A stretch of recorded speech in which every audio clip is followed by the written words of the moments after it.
welcome to another episode of our live stream, My Journey to the Trinity. My name's Hussein. Yeah, makes a huge difference, doesn't it? Actually, there's the other one. I kind of think the other one's a little bit better. But yeah, I hope you're having a good night. Everything's good. Mm. Um, Hello, Tiger. Hello, Jedediah. Hello, Abla. Hello, Three Coffees. Oh, that's a new one. Welcome, Three Coffees of Food. Three Coffees of Food. I like coffee. My mother is from Brazil, so I got that coffee side. And hello, Oracle of Delphi. Interesting name. And Tiger, and God bless you all. Welcome. StreamYard. All right, God bless you guys. Hello. Well, you know what? I was thinking about just kind of giving a little bit of the history of the Ethiopian connection to Islam. First of all, Ethiopia was the Christian country. Let me see.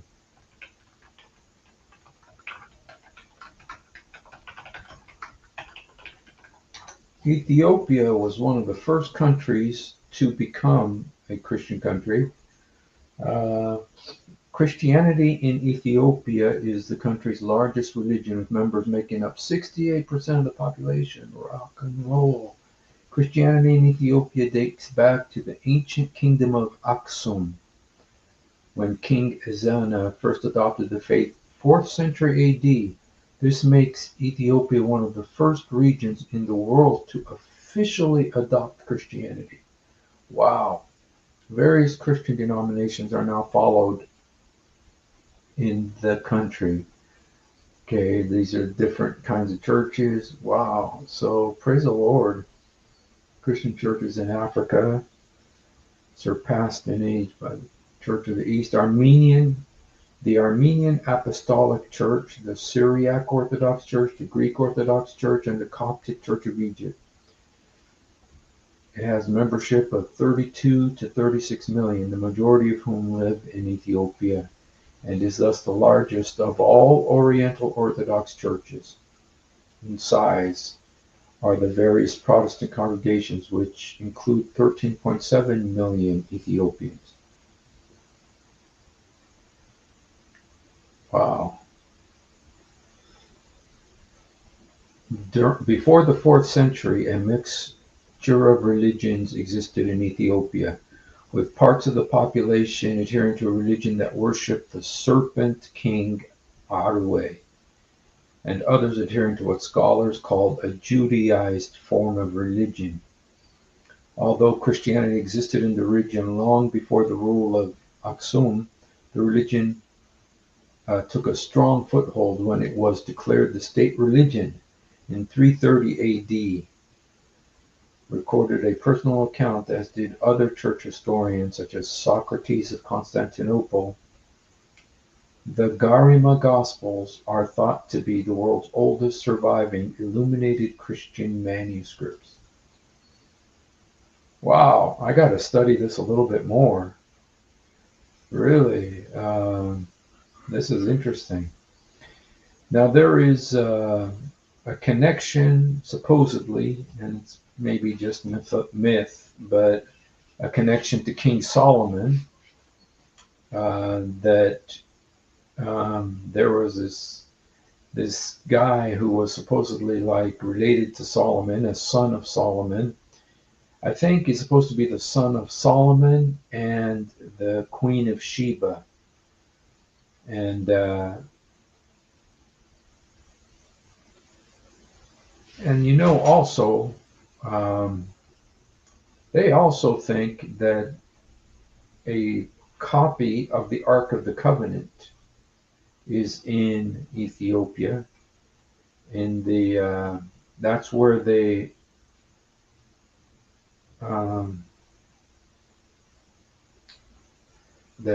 think that the son of Solomon student, Queen Makeda, was impressed by Solomon, and she converted to Judaism. Uh, they had a son together. Solomon had a dream in which God said that Makeda's son would be the head of a new order.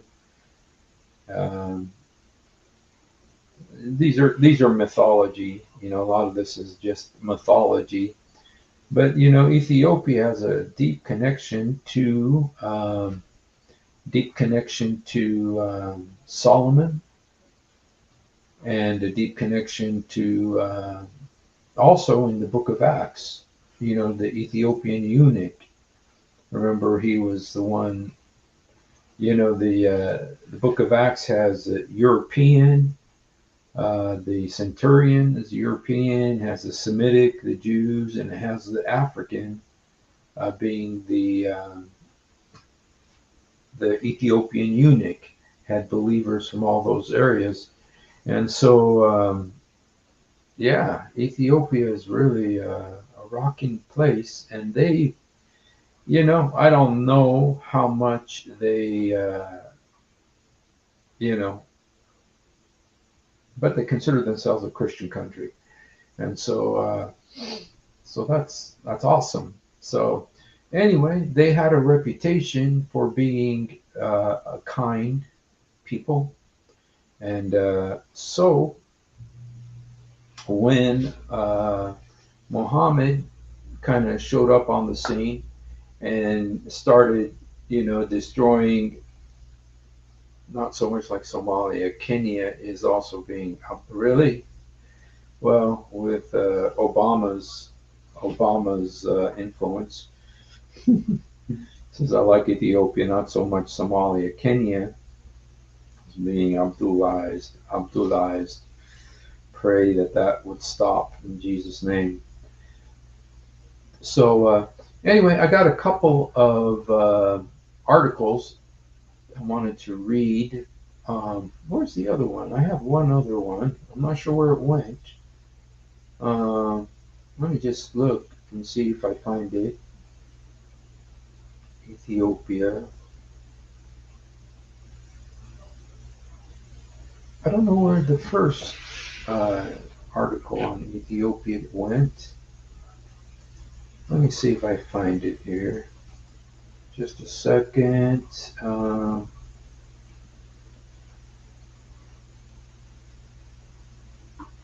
Shoot.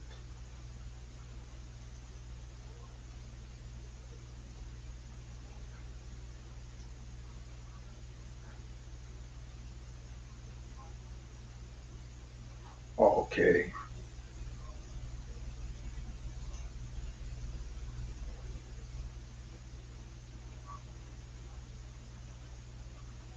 Okay. Let me see if I'm going to be able to do this here.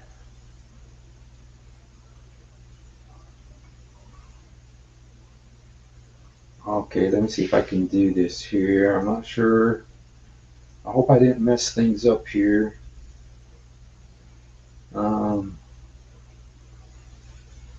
Shoot. Oh, okay, let me see if this is the way. Sorry guys, it's taking me a second here to do this here. Um,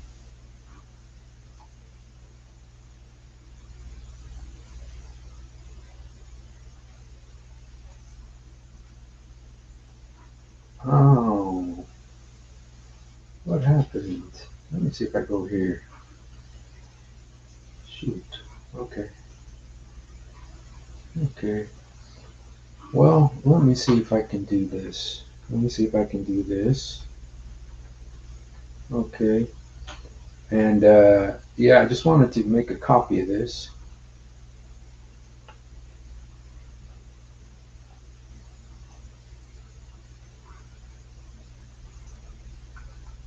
Okay. Sorry about that. Okay. Yeah, this is an interesting article about what happened. What happened when Islam met Ethiopia. Okay. Okay, what happened is that, the Muslims were getting in trouble in Mecca from the Qurayshis because Muhammad was going around busting up their temples and destroying their idols and doing stuff and being intolerable, per usual. But,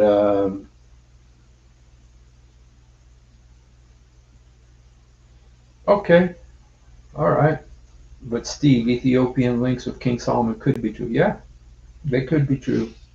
Western narrative considers a myth, which, okay, well, you know, I think it's a believable thing, but just because Ethiopia is so significant in the Bible, with the Ethiopian eunuch and the fact that they had I mean, there was an Ethiopian eunuch who was a Jew and who read the Isaiah, was a real believer, and then he became a believer in Jesus in the book of Acts and was powerfully saved. And it's his story occasions one of the seven raptures in the Bible. There's seven raptures in the Bible. There's the rapture of Enoch, the rapture of Elijah, the rapture of John, the rapture of the church, the rapture of the man-child in Revelation, Jesus, his ascension, and then the rapture of Philip, which was during the Ethiopian eunuch's situation. And so it's a very important story. And they say there's actually this church where they actually say they have the Ark of the Covenant, or they have a perfect duplicate of the Ark of the Covenant because supposedly Solomon's son lived there. Okay, and he had, or some people say it is the real Ark of the Covenant is there, and I think the Queen of England actually got to see it. That she actually visited the place where the Ark of the Covenant is. Very few people have seen it, but she got to see it. So yeah, I do absolutely. Yeah, well, the Israelites were scattered. They were scattered from Israel around 700 BC, and so they were. And I don't know. I kind of think that the Indians too, with the Hinduism, that the top caste of the Hindus is called the Brahmins. The Brahmins, and there are some people who think that Brahmins has to do with Braham, and so because they came about around the same time. So anyway, could be. So so anyway, let's just look at these articles because they're kind of interesting here.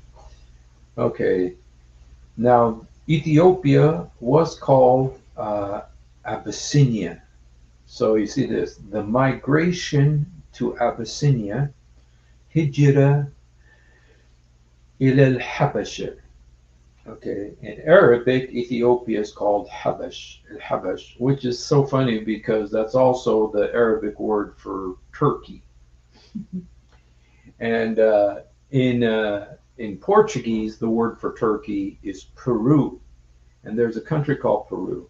In English, the word for Turkey is Turkey, and there's a country called Turkey. So there's a country called Turkey in English, a country called Turkey in Arabic, a country called Turkey in Portuguese. Peru, Turkey, and Ethiopia. Anyway, but Ethiopia is called Habash, which means Turkey. Maybe they have turkeys there. Also known as the first Hijra. Okay, now this one, there was an episode in early history of Islam where the first followers of Muhammad were known as the Sahaba, or companions, migrated from Arabia due to the persecution by the Quraysh, the ruling Arab tribal confederation of Mecca. They sought and were granted refuge in the kingdom of Aksum, an ancient Christian state that was situated in modern-day northern Ethiopia and Eritrea. Now, see, Eritrea is also a Christian country, also referred to as Abyssinia. In 9 B. This was like about 9 years after Muhammad claims to have become a prophet. Okay, Hijrah 9b8. Oh, before the Hijrah, before they went from Mecca to Medina. Okay, so it was about 613 of the real calendar. Okay, the kingdom's capital was Aksum, which is the ancient city in the Tigray region of Ethiopia. The ruling Aksumite monarch who received them is known in Islamic sources as Najashi. Okay, Najasi, or Negus of the kingdom. Modern historians have alternatively identified him with the Aksumite king Arma and Allah Saham. Some of the Sahaba exiles returned to Mecca and made migration to Medina with Muhammad, while the others remained in Aksum and arrived in Medina in 628. The migration to Abyssinia is an Islamic historical event that refers to the migration of some of the early Muslims from Mecca to Abyssinia because of the harm they were facing from the leaders of Quraysh. A number of Muslims left, and the first migration to Abyssinia was in the 5th year of the mission, whatever. There were 11 men and 4 women, and they appointed Uthman bin Mazun as their leader. Then, while they were in Abyssinia, they heard that the people of Mecca converted to Islam. Some of them returned to Mecca, but they did not find that to be true. So they returned, and another group went with them to Abyssinia. Now, the second group had, the second group, because this is called the first Hijrah, but there was also the second Hijrah, and the second Hijrah had 83 people instead of just 82. Let me see. They were 83, their wives and their children, headed by Ibn Abi Talib. So this first Hijrah to Ethiopia was because of the persecution in Mecca against the Muslims, and the king there welcomed them. And Muhammad specifically said, the Ethiopians are Christians and they are friendly. So go there and pretend that our religion believes in Jesus. Pretend that our religion believes in Jesus. Actually, this is kind of what the reason I'm doing this is, because there was a little bit of a kind of messing trying to show, and I know that Muslims believe in Jesus.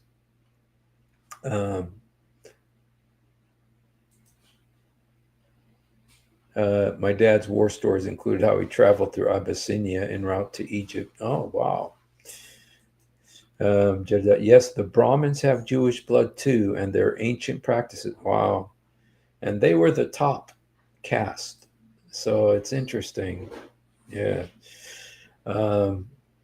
So anyway, so the reason I want to do this today is because of Surah 19 of the Quran.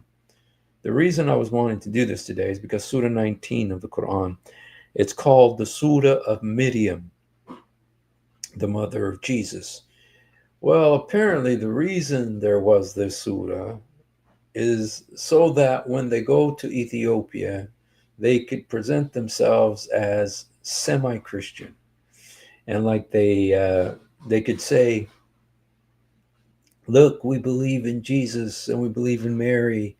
And so it was kind of a thing to get the king to accept them so that they could find refuge in Ethiopia from the Qurayshis. And it worked. It worked. The king accepted them. But, let's just look at some of the other, this second part of this article here. It says, let's see. Um, and so this is when the people, the Muslims, supposedly spoke to the king of Ethiopia and Najashi. This is what they said to him: "O king, we were a wicked and ignorant people who worshipped idols and ate corpses. We committed all types of disgraceful acts and did not pay our due obligations to neighbors and relatives. The strong man of us suppressed the weak by power. Then Allah raised a prophet among us, whose nobility, righteousness, and good character, and 6-year-old wife, and pure life, not pure wife, pure life, were well known to us. He called us to worship only one God, and exerted us to give up idolatry and stone worship. He taught us to speak the truth, except for in 3 situations, or 3 groups of people: your friends, your enemies, and your wives, to fulfill the promise, to regard the rights of relatives and neighbors. He forbade us from indecency, except for himself and his many wives, including a 6-year-old wife, asked us to offer prayer and pay zakat, to shun everything foul, and to avoid bloodshed." Right. This is before he went to Medina, you guys. See, this is very important. This is very important in that these Muslims were still Mecca era Muslims. This is before Muhammad went to Medina. And Muhammad changed when he went to Medina. And the Quran changed when Muhammad went to Medina. In Mecca, he was still kind of under the influence of his Gnostic Christian wife and Gnostic Christian uncle or in-law, Waraka bin Nawfal. There's Waraka bin Nawfal, there was Khadija, and there were other, kind of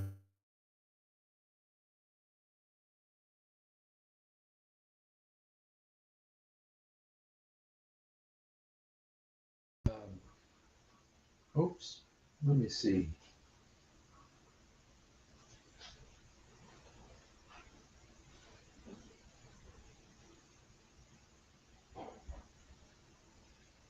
Oh, wow, I came to the Holy Land. Yes. Okay, let's continue reading this. Okay. He called us to worship only one God and exhorted us to give up idolatry and stone worship. Now we just have worship of the rock, the black rock in Mecca. He taught us to speak the truth and fulfill the promise, to regard the rights of relatives and neighbors. He forbade us from indecency, asked us to offer prayer and pay zakat to him, to shun everything foul, and to avoid bloodshed. Okay, now again, this is Muhammad during his Mecca period.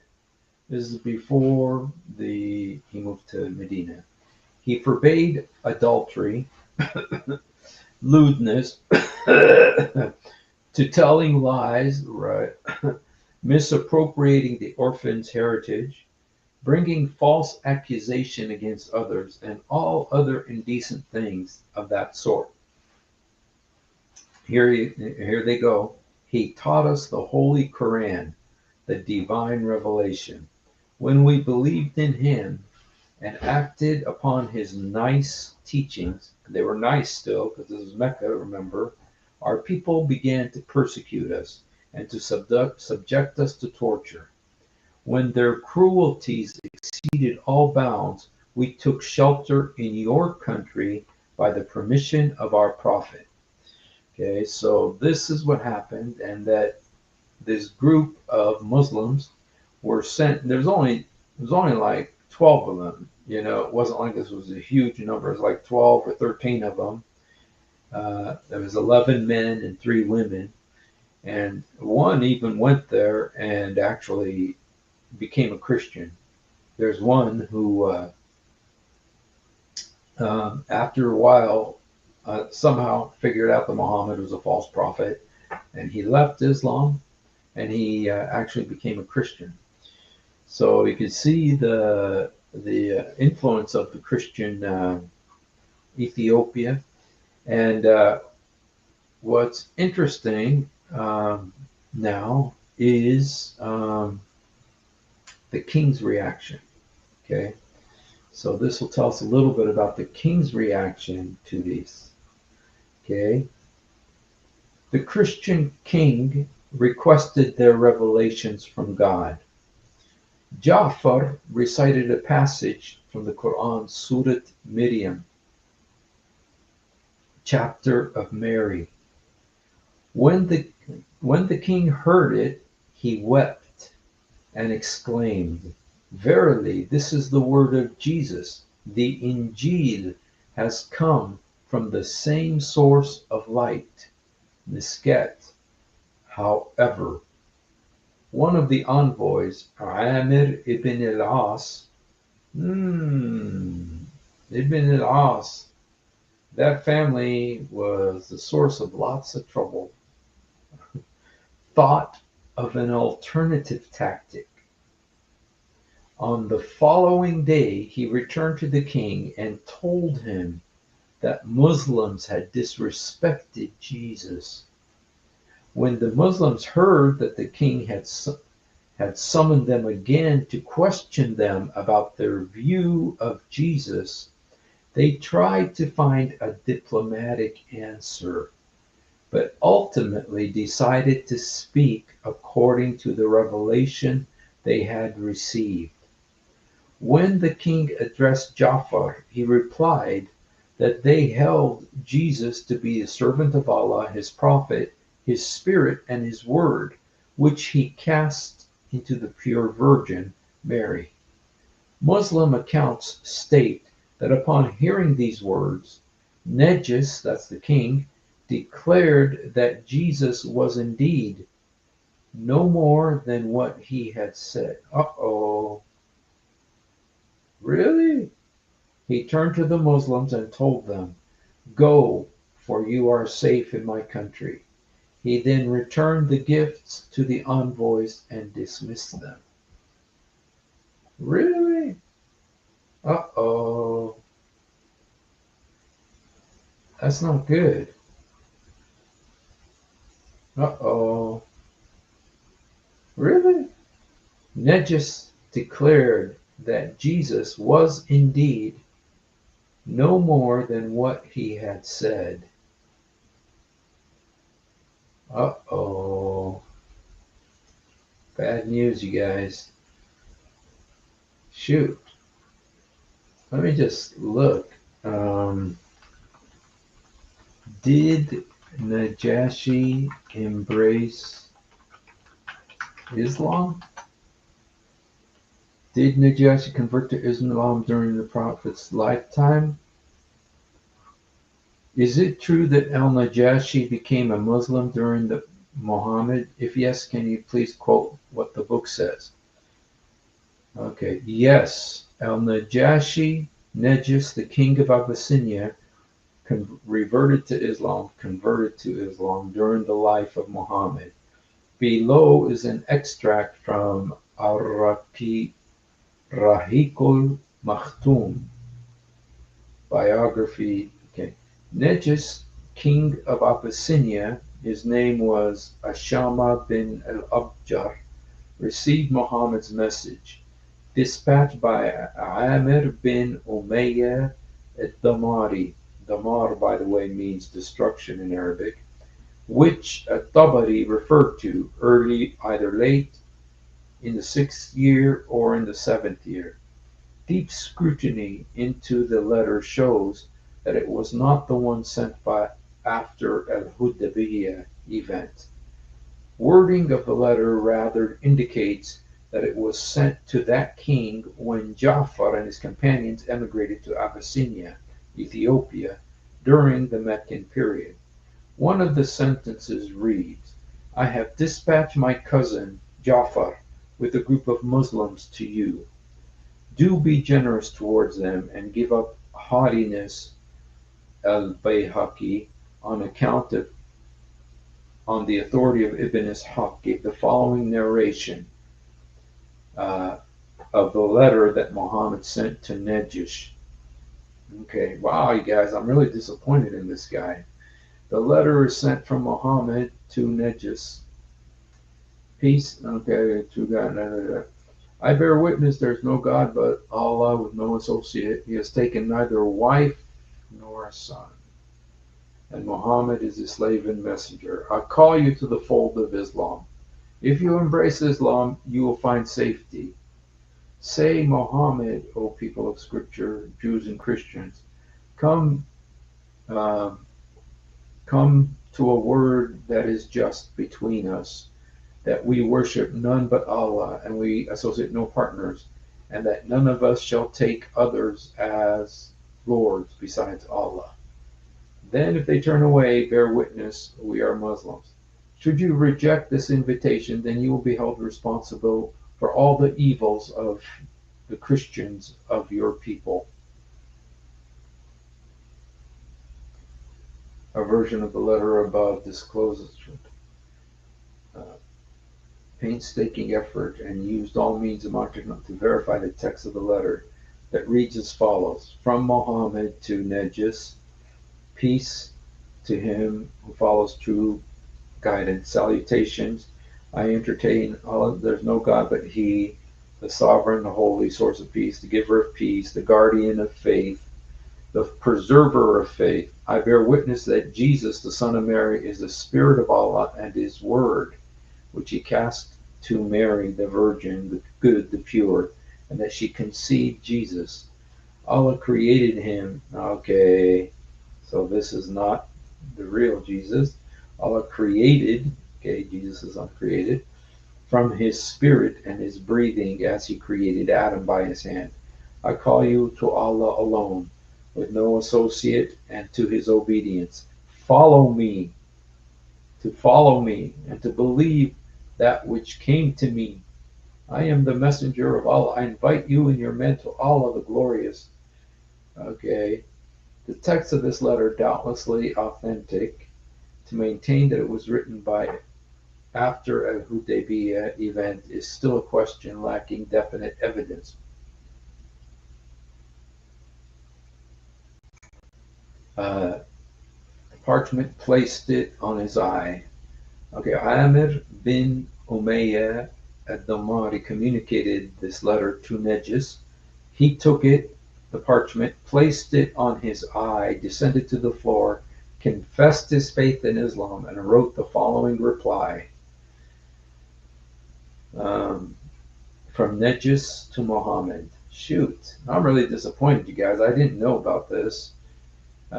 Peace be on you, O Messenger, and mercy and blessings from Allah, beside whom there is no God. I have received your letter in which you have mentioned about Jesus, and by the Lord of heaven and earth, Jesus is not more than what you say. See, that's the whole key. That's Islam right there. Jesus is not more than what you say. Wow, so disappointed. My goodness. Shoot, you guys. So disappointing. Oh, shoot. Um,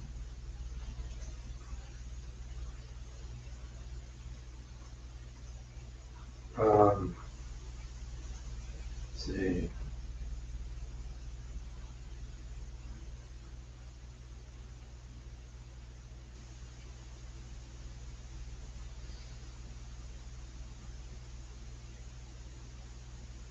looks like there's another conversation going on here, so I'm not sure exactly what it is, but okay. Well, shoot. Let me go ahead and show you this article here about Najashi. Very sad. Very sad. Very sad. Jesus is not more than what you say. Wow. We fully acknowledge with you that you have been sent to us, and we have entertained your cousin as companions. I bear witness you are the messenger. Wow. Dang. The prophet had asked Negus to send Jafar and his companions, the emigrants, to Abyssinia back home. They came back to see Muhammad in Khaybar. Negus later died in Rajab and went to hell after Tabuk Ghazwa announced his death and observed prayer in absentia. Another king succeeded Negus to the throne, and another letter was sent by him, but whether he embraced Islam is still a question not answered. Yeah, boy, yeah. Wow. Wow, very sad, you guys. I wasn't expecting that. Very sad to hear that. And, yeah, well, that's okay. That's the, okay. Yeah, so anyway, what I was kind of interested in is the fact that the Surat Miriam, the 19th Surah of the Quran, was written kind of as a tactic to manipulate the king of Ethiopia to let the Muslims stay there, the Muslim refugees who left Mecca because of the persecution there. And wow, dang. So that was kind of my focus was, just that the Surat Miriam was kind of like a tactic to manipulate the king of Ethiopia. So, which it seems like it is, okay? And, but, the Surat Miriam says some pretty vile things as well. Here's a couple of things about in Surat Miriam. If you remember this right here, this is the Surah of Miriam. It says, "It is not for Allah to take a son, glory be to him. When he decrees a matter, he simply says, be, and it is." So there, even in the Surah of Miriam, is this attack on the sonship of Jesus Christ, on the deity of Christ. And so, yeah, but it's disappointing that Najashi abdicated, and became Muslim. So, there was also another guy who was related, who was one of those 11 who went to Ethiopia, who did become a Christian, who declared his faith in Jesus and that he apostatized from Islam. Okay, and so, well, yeah, shoot. I wish this had a happy ending, but it doesn't. Let me just look at real quickly here. Let's see. Let's look at 30. Okay.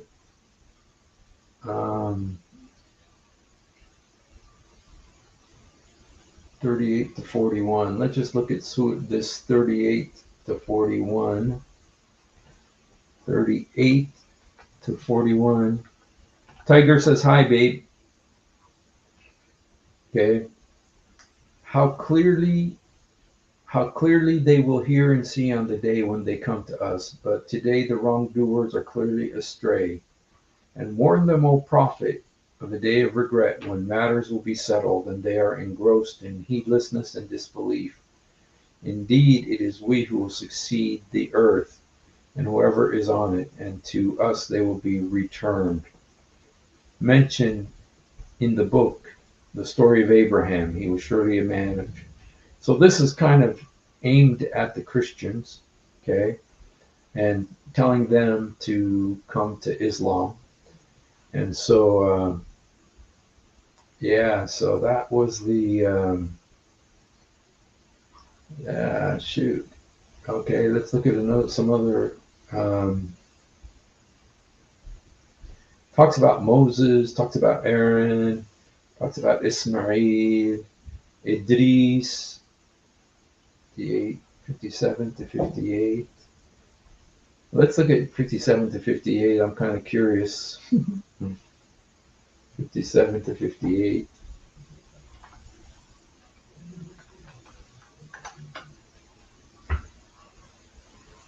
It says, and we elevated him to honorable ورفعناه مكانا عاليا, and we raised him to an exalted place. Those are some of the descendants of Adam who we carried with Noah in the ark, and the descendants of Abraham and Israel. And of those we rightly guided and chose. Okay. Now this is specifically talking about Idris. Idris, I'm kind of curious if it says anything. Where is 57? Okay, I mean, I'm kind of curious if it says his name. 55.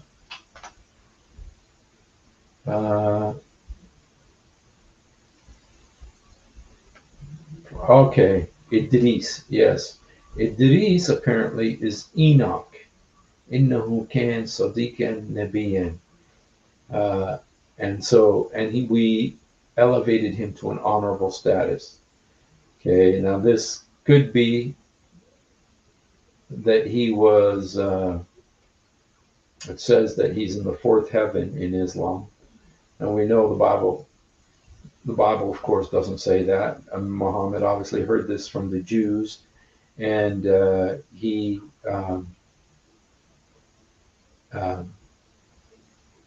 of course added his 2 cents to it. You know, the Bible says about Enoch that he walked with God and he was no more, for God took him. So anyway, in Islam, he was taken to the fourth heaven. So interesting. Jews assert that there's one heaven. Oh, really? Where is that, Andrew? In the Quran, the Jews assert there's one heaven, and Muhammad disagrees. It'd be real funny if they assert there's one earth and he disagrees, because according to the Quran, there are 7 earths. And so one of those scientific miracles of the Quran. And just before Noah refutes the killing. Oh, really?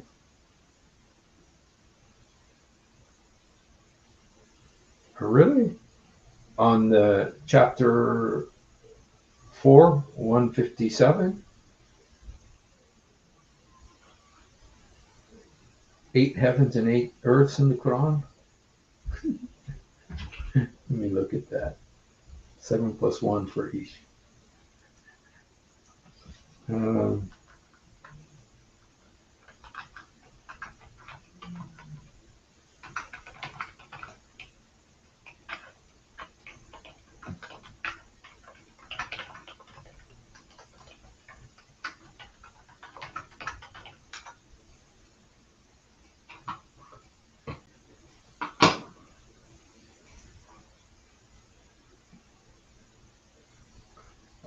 This is Quran 65:12. It is Allah who created 7 heavens and earths as many. The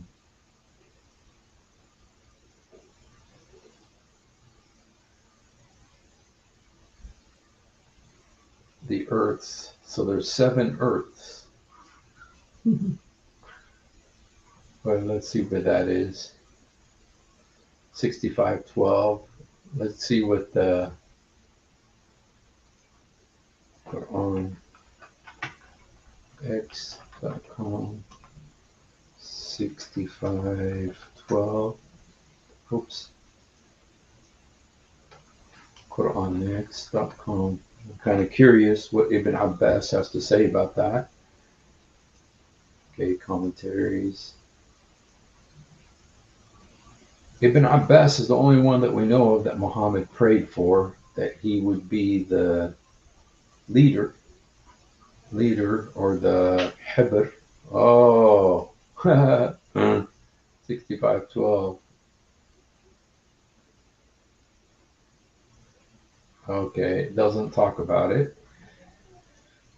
Funny that it doesn't talk about it. 65. Oops. 6512. Let's see what Ibn Kathir has to say, if he says anything about it. Oh, he does. Okay.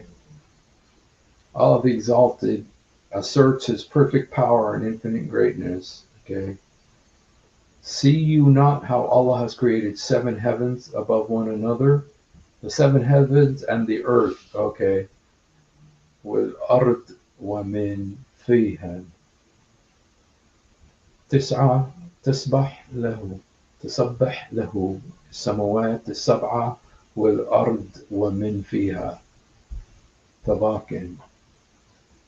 تروا كيف خلق الله 7 سماوات طباقٍ وتسبح له السماوات والسبعة والأرض ومن فيها ومن الأرض مثلهم. 7 heavens and the earth. The earth like thereof means he created 7 earths. In the 2 Sahihs, the hadith states, whoever usurps the land of somebody else is mere hands with down to the 7 earths. And in the Bukhari, the wording is, I will sink down to the 7 earths. In the beginning of my book, Al-Bidayah wa Nihaya, I mentioned various narrations for this hadith, narrated the creation of the earth, all the thanks and okay. 7.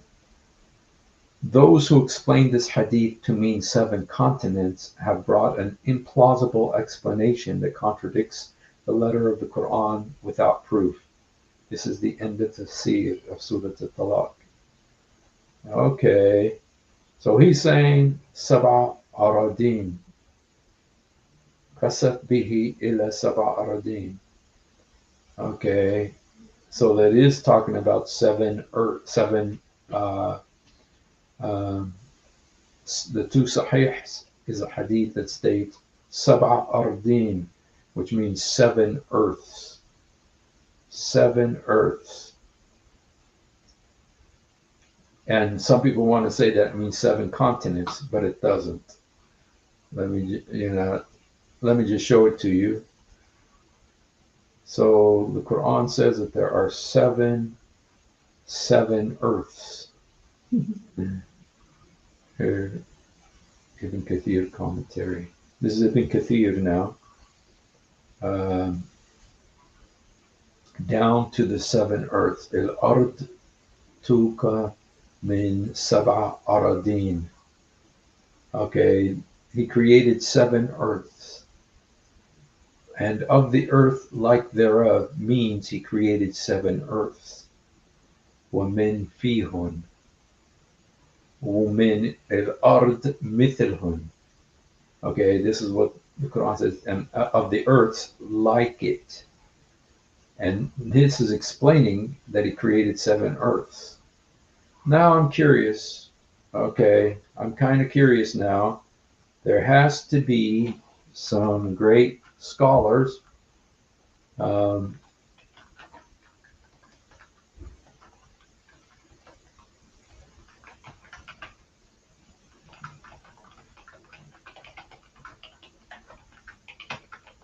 can explain this to us.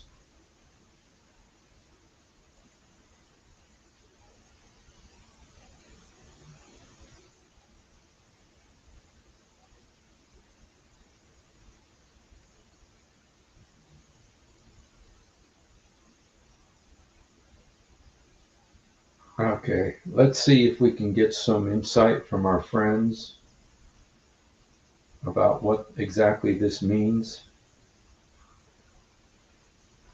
Okay. Who better than Sheikh Uthman? Allah subhanahu wa ta'ala created the samawat wal ard in 6 days. As we find in Surah Al-A'raf, Inna rabbakum Allah alladhi. Okay, that's not talking about the 7 heavens, 7 earths. One concept that has sparked much discussion among scholars is the mention of the 7 earths. In Surah At-Talaq 65:12, Allah says, "It is Allah who created 7 heavens and of the earth, the like of them." There are multiple interpretations of this verse. Some scholars suggest that the 7 earths could refer to the 7 layers or zones within the earth, which modern geology supports. Others interpret it as 7 continents or distinct land masses on this planet. Another intriguing interpretation is that our Earth may be one of 7 distinct planets or realms that are inhabited by other forms of creation unknown to us. This opens the door to fascinating possibilities about the vastness of Allah's creation, a concept that has sparked much discussion among scholars. Okay, so there you have it. Some say that it's 7 continents, some say it's 7 layers of the earth, and some say it's 7 planets. Unbelievable, man. Wow. How about it's just a mistake? I mean, he made 7 heavens and 7. I mean, you also got the 7 heavens. And now he may have gotten that from the Jews, because the Jews do teach that there's 7 heavens. I bet you didn't know the Quran predicted layers in the atmosphere and the Earth's crust. Scientists recently discovered. Quran 65:12. It is Allah who has created the 7 heavens and of the earth, the like of them. Command descends among them, so you may know that Allah is over all things competent. In this surah, we see that Allah has made 7 earths, the same as the 7 heavens. Where are these 7 earths? We find they are beneath us. Not 7 layers of the same earth, but 7 earths. So if we were to dig straight down, according to the Quran, we would eventually emerge into another world. This is another amazing scientific mistake in the Quran. There is no other earth beneath us. We know that Earth is spherical, that it is traveling through space. So next time someone says that the Quran has no scientific mistakes in it, quote, Quran 65:12. All right. Fine. We find someone telling the truth about this. Let's see what this. Oh. What about parallel universe? And there are tafsirs that there are 7 heavens and 7 earths. And on these 7 earths, there are exactly identical clones of what we have. So there is Adam, another Ibrahim, another Jesus, another Isa, another Muhammad. This is all fabrication and not true. These are coming from comic books and fictional stories and novels. Like the Quran. It has no relationship. Yes, we believe that there are 7 heavens. Allah mentioned this in the Quran. وَمِنَ الْأَرْضِ مِثْلُهُنْ. And from the earth, there are also similar to that, meaning the number. What is meant by the 7 earths? Is it the 7 layers on the same planet we're having? Is it different planets? Allah knows. But what we cannot jump to conclusion and say that there are parallel universes that have this and have that. And later on, someone would say, I've discovered a machine that can make me go to another universe and become the same person or gain something or steal money. All of this is, again, nonsense. What about... So his conclusion was, Allah knows best. So again, Asim al-Hakim. Hakim means wise in Arabic. And again, he fails to answer the question. Okay. This guy, I don't know. I don't really like him.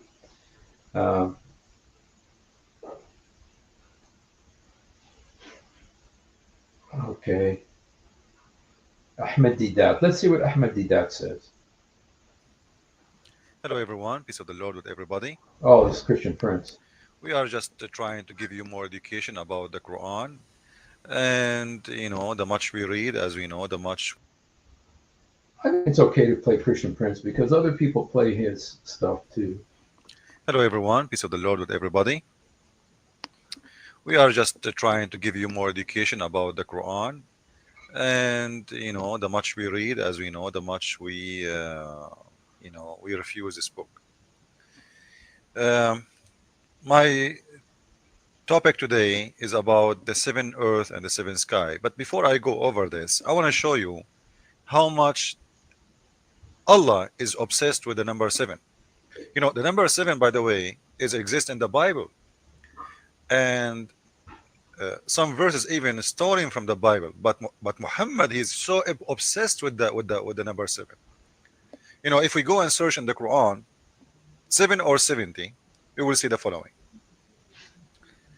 If we search for the word seven in the Quran, we will find all those surahs, as you see, and there are a lot, having the number seven. Now, number seven, supposedly, in the Bible, it is a perfect number, which means God, He finished everything, you know, and it's what. You know, you guys, unfortunately, this is a little bit long. I don't think I want to go ahead and listen to it for 7 minutes. You can go listen to it if you want. I'll go ahead and put the link here if you like. And I love Christian Prince, and encourage you to go listen to what he has to say about this. And here's the link if you want to go see it. But I just want to look at some other things real quickly here. We almost reached our hour here. Let me just show you let me just show you some of this. It's kind of interesting. It says, you know, one thing we didn't consider is that, and this really helps us understand what the Quran is saying when it says that there's seven earths. It's not as if there's like seven planets on top of each other, you know, seven earths, I mean, like one on top of each other, and you can just drill all the way down. But actually, the seven planets are flat like pancakes, and so they're on top of each other like seven pancakes. You know, like dude. You know what? I think I know what I'm going to have for breakfast. I think I know what I'm going to have for breakfast. And I am diabetic. I'm not supposed to have pancakes. But talking about this makes me want to have pancakes. So I'm going to have pancakes tomorrow, you guys. So I just want to tell you this. I'm going to have pancakes tomorrow. Some of you guys, maybe you're from other countries and you don't understand what pancakes are. Let me just show you. Let me just show you so you understand what I'm talking about. And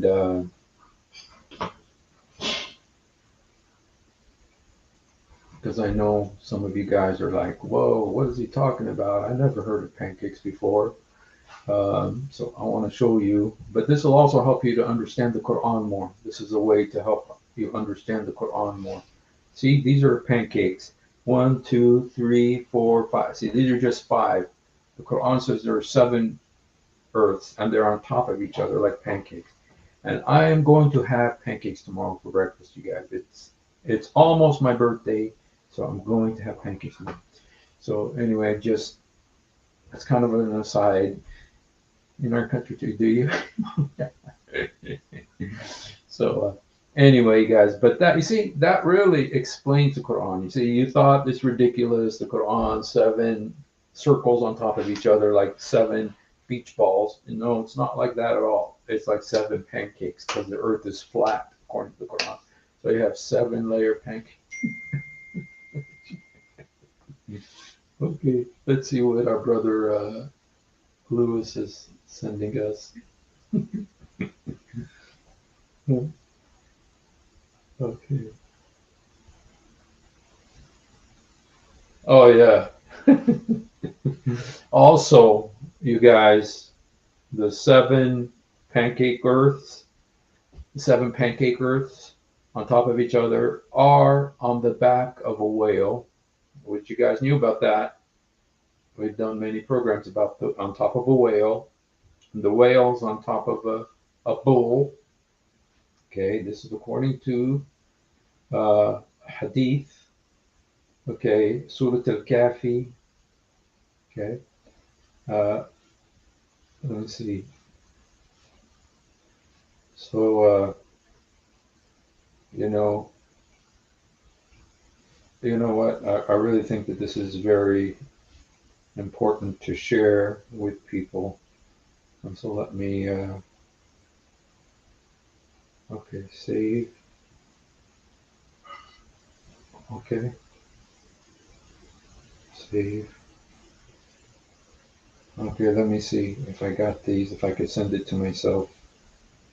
And so I can share it with you all.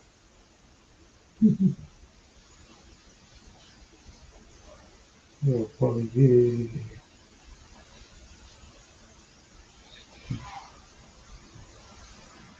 Okay.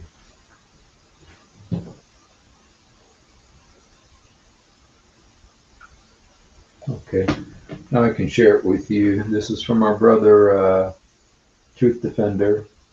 He has helped us. You know what, though? Tell you the truth, no matter what we talk about tonight, and it's good to be open minded and talk about different things.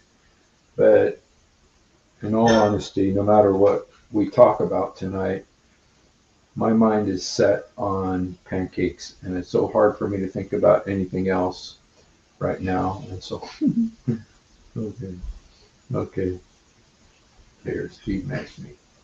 Okay, all right, let's just look at this here.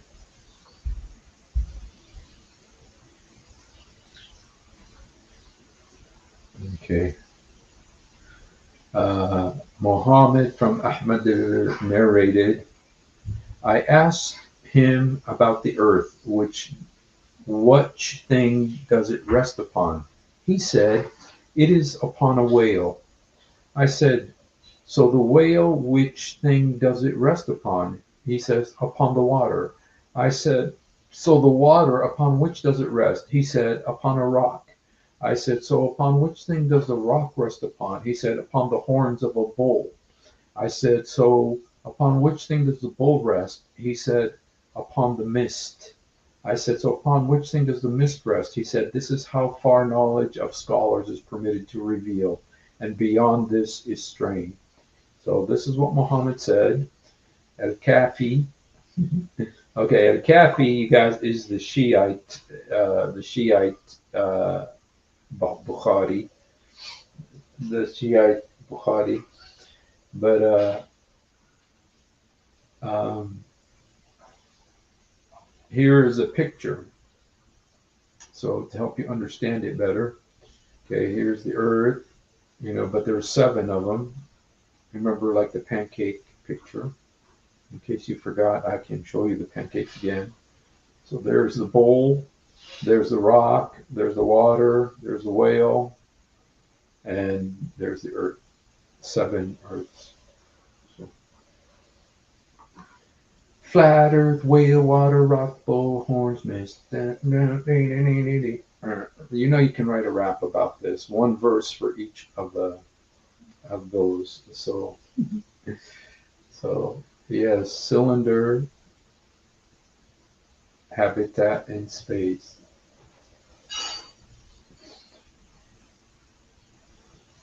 And the time, then I got sick with it. Facebook. All right, you guys. Oh, here's something about the bowl. If you guys are interested in learning about the bowl. Here's something about the whale. If you're interested in finding out about the whale. Here's about the pancakes. If you're interested in finding out about the pancakes. Okay. So, wow, what a load of bull and whale. Yes, have to change setting. All right, well, there you go, you guys. So we made it to an hour. And so I got my guitar right here, and it's not that late. Shoot. Okay, I could do a little song.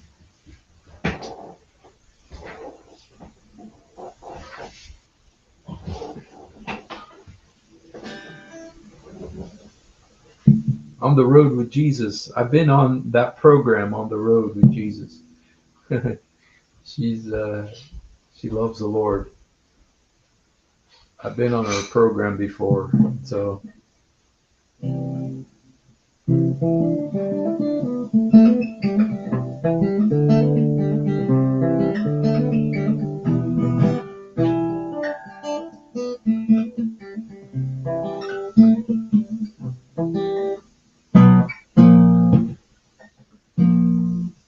Oh, you guys, by the way, I wanted to show you something about Mother Teresa yesterday. We talked about Mother Teresa yesterday, but there's one thing about her that I did not show you. Um,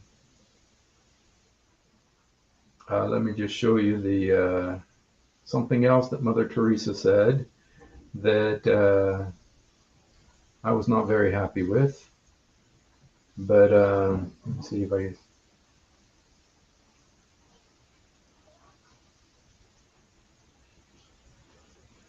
Yes, this is what Mother Teresa said. Muhammad was a man of great compassion and mercy. Muhammad was a man of great compassion and mercy.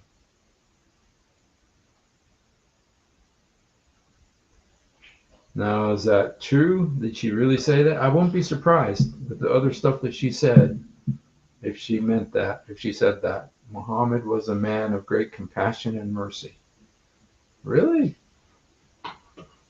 What did she learn from him? What did she hear about him that would make her think that? So, anyway, that's what Mother Teresa thought. Yep. Sorry, guys. I know some of you liked her.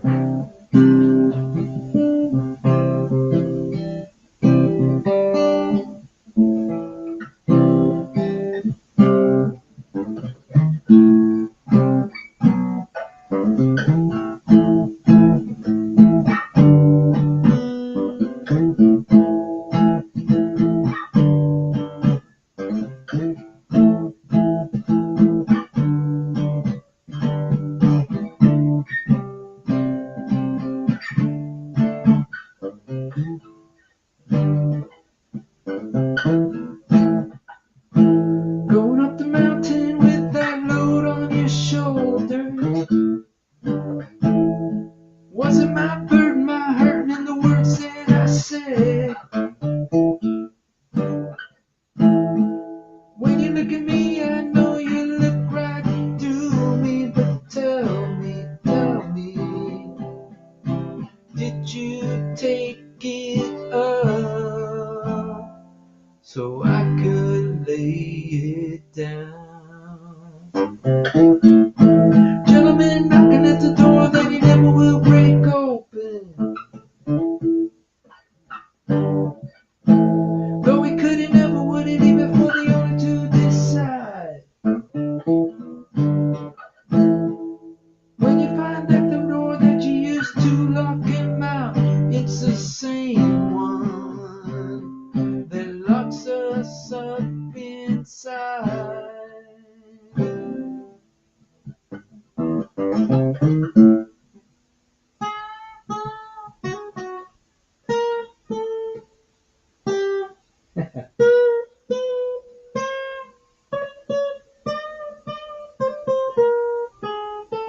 Dude, haven't played that song in so long, so I messed that up. Let me do a simpler song. I'll do it there.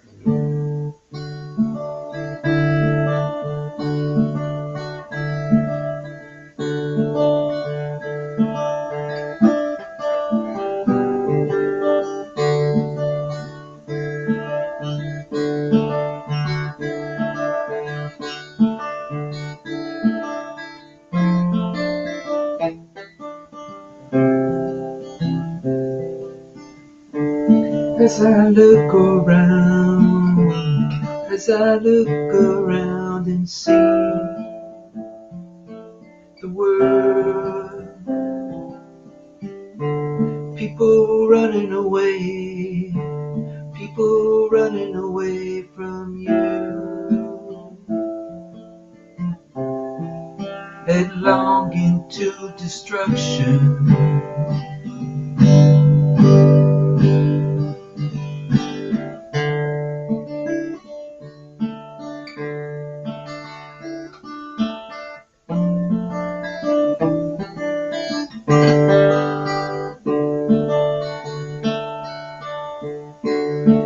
Jesus, you're the only one who can open the hearts.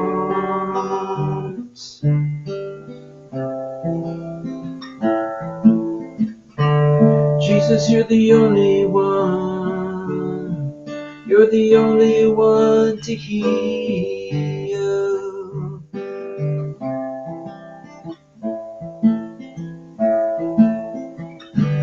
Send your spirit down. Heal the broken hearts. Send your spirit down. Heal the broken hearts. Jesus, you're the only one. Jesus, you're the only one. Jesus, you're the only one. Jesus, you're the only one. Jesus, you're the only one. Jesus, you're the only one.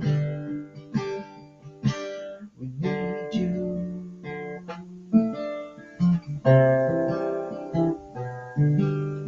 We need you.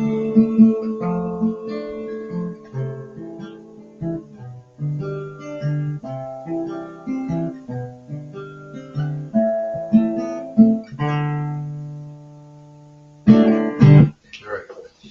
God bless you guys. The Lord be with you. If you haven't done it, please do it now. Jesus, help me. Jesus, forgive me. Jesus, come into my heart. Jesus, help me. Jesus, forgive me. Jesus, come into my heart. يسوع ساعدني. يسوع سامحني. يسوع ادخل قلبي. We love you, but much more importantly, He loves you. Thank you for being with us, and have a wonderful night.